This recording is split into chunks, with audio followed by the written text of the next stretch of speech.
My name is Peter Burke, and I started Persona Social Media to help local small businesses leverage the power of social marketing platforms. Persona offers a low-cost monthly service where your business outsources its social marketing to us, letting us handle the busy work of getting your message broadcast. I come to the table with a unique blend of extensive internet experience combined with a familiarity of the challenges that local businesses face when marketing themselves. I first began using social media for marketing at the Bread Garden Market, and for the past year I've been volunteering for both the Downtown Association of Iowa City and City Circle Acting Company of Coralville. Since May of 2010, I've run an integrated social media campaign for City Circle, and our message is now seen by over 300 people a week. In this presentation, we're going to look at what are social media, why your business should use social media, and then how to effectively use social media. So what are social media? Social media are websites where the content is created by the users and distributed over user-created networks. About 8 years ago or so, there was a paradigm shift in web development, moving from a framework of static set pages that users consumed to dynamic websites where the users produce the content. Social media websites expand on this by also allowing users to craft their own network of connections, allowing them to see just the user-created content they want to see instead of everything. If you compare a website like CNN.com to Facebook, the first thing you'll notice is who creates the content. CNN is all provided content. You can comment on articles, but as a user of the site, you can't provide articles. Facebook is a framework where users provide the content in the form of status updates, pictures, events, etc.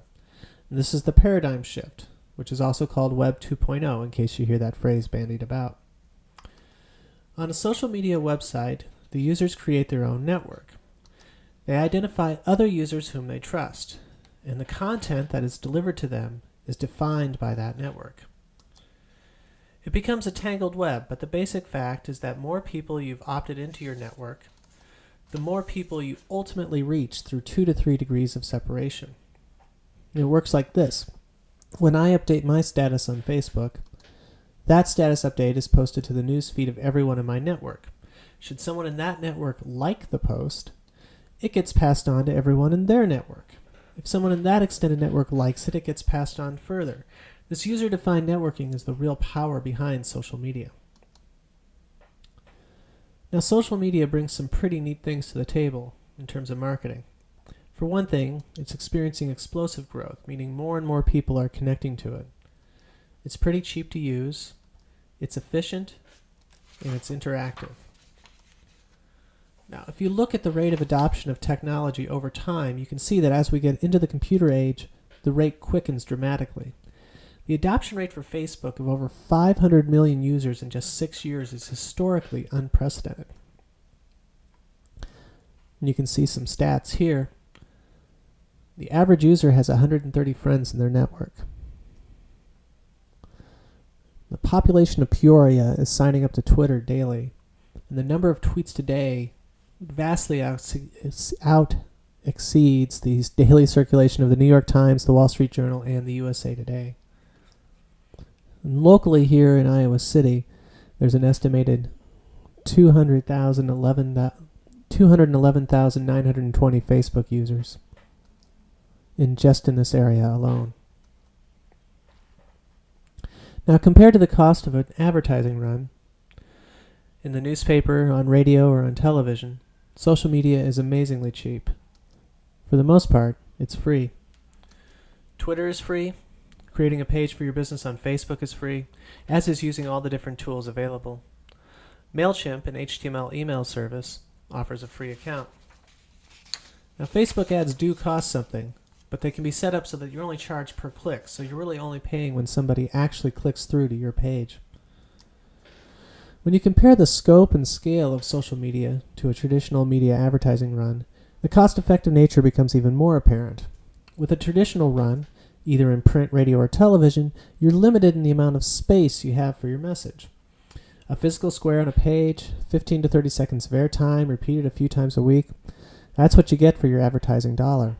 And these ads are tossed out in a mass, like throwing a handful of darts at the dartboard, hoping that some will stick. With social media, You have all the time and space you need to transmit your message. Even Twitter, which is the most restrictive with its 140 character limit, allows you to include links in your update, which lets you quickly send audio and video to your followers. And that audio or video can be as long or as short as you'd like. The written update on your Facebook page can be as long or as short as you need. Most importantly, these messages are sent to people who have already expressed an interest in you, people who want to hear from you. And when you compare the cost of using social media to the effort involved, it becomes even more efficient because your network does the work. You put your message out there once, and it gets transmitted to all of your fans, who then have the opportunity to pass it along to their networks, and so on. And once you're connected, it's relatively simple to reach a good portion of those Iowa City Facebook fans with one click. And Web 2.0 sites represent a shift in how we use the internet. One of the primary uses of the web is to acquire information. When users go to Google, they're looking for something specific. They're not browsing. They want to get in, get what they want, and get out. As such, they're not very likely to click on a banner or a pop-up ad. But when people go to social media sites like Facebook, they're looking for distractions. They're looking for content to read, content to watch. They're looking for events, sales, specials that are happening in their area. And if you provide them with that content, most of the time they will pass it along. So why should you use social media? Because there's never been a more cost-effective and efficient way to interact with your customers. The more you interact with them, the more you stay fresh in their consciousness, you become part of their social network, and by doing so, you have the opportunity to engage more and more customers. So how do you use social media? Well, this isn't presented as the be-all, end-all of how to do this. Your mileage will vary and not everything will work for you because not every business is the same, not every customer is the same. This is just a simple strategy for getting people interested in your social media. Please feel free to play with it and do whatever works for you with it. But the first step is to make sure you have a page on Facebook. If you don't have a page, make one by going to facebook.com/pages/create.php. You should create a business page for your business. If your business has a personal profile page or a group page, you should create a business page for your business. A business page can be set up for more than one user to administer it and provides analytical tools to see who has visited your page when, and gives you quick and easy forms to provide business-specific information like hours of operation and parking availability. Now, you might want to create a Facebook group if your business a separate Facebook group if your business caters to a larger special interest group. This would allow you to foster and support a community of your customers, which in turn will encourage them to engage with you more socially. If you do so, be sure to keep it separate from your business. Let the group control and maintain it. Now, even if you don't personally tweet, even if you don't understand it or how it works, create a Twitter account for your business. And then once you've done that, go to www.facebook.com/Twitter and link your Twitter account to your business's Facebook page. Now, everything that you do on the Facebook page will be echoed out over Twitter, and if people are searching for Twitter looking for content, this channel will draw them in. If you have a personal Twitter account, you should create a different account for your business and keep your personal and business tweets separate. Now, there's a drastic difference between opted-in emails and spam. With an opted-in solution, people voluntarily sign up for your emails. MailChimp offers a free version of their service, which allows you to quickly and easily send HTML newsletters to subscribers through email. And this is the third leg of our social media support tripod. Some people live in their email inboxes, some people check their email once a week. Repeating your content in an email newsletter gives you one more channel to draw people in and provides you with some nice analytical support as well, so you can see who's reading what. Content is king. Good, compelling content is what will drive your social media marketing efforts. As I mentioned earlier, when people are browsing social networks, they are bored. They are looking for things that interest them. By providing them that interesting content, you are establishing yourself in their consciousness, creating a link between your business and that area of interest. The more good, compelling content you can provide, the more firmly established that link will become. Now, how do you create that content? First, you find your business's persona. I'm so convinced that this is important, I've named my business after it. Every small business is different and unique. To find that unique voice for your business, start by thinking of adjectives that you would use to describe your experience of it. Ask your employees for descriptive words. Ask your best customers. But you know your business the best. Don't let outside marketers tell you what words to use to describe it. And you are an expert in your field. Your customers come to you because you have knowledge about that field that they are interested in. Give it to them. Give them history. Give them interesting stories. Give them minute details about what you do. Talk about the people who work for you and how they make your business unique and individual. Talk about the physical space that your business occupies, about what makes it different, unique, even challenging. And don't treat this like a traditional media advertising run. In traditional advertising, because you are limited in time and space for your message, and because you're paying so much for it, you have to focus on the bare basic facts. This is what I have for sale, and this is how much it costs. People don't want to read that on Facebook. They don't pay attention to that. They might want to know that you've got a special on Mai Tais, but they really don't want to know how cheap they are. They want to know what you have to offer them, but they don't want to see ads. They want content, and they want your individual content. Showing them how you make a pizza will generate more interest than repeatedly listing how cheap your pizza is. Social media gives you an unprecedented opportunity to interact with your customers, but that also means it gives them an unprecedented way to complain. You need to be proactive with customer complaints. Don't just pay lip service to the problem. Look at the complaint, and if there's a problem in the way you do things, fix it. Then let the customer who launched the complaint know that it's been fixed. Be prompt. Don't let these things sit around. You've got a small window to respond before the complainer gives up on you. And for every person who actually makes a complaint, there are probably 10 or so who had the same experience but didn't bother to address it.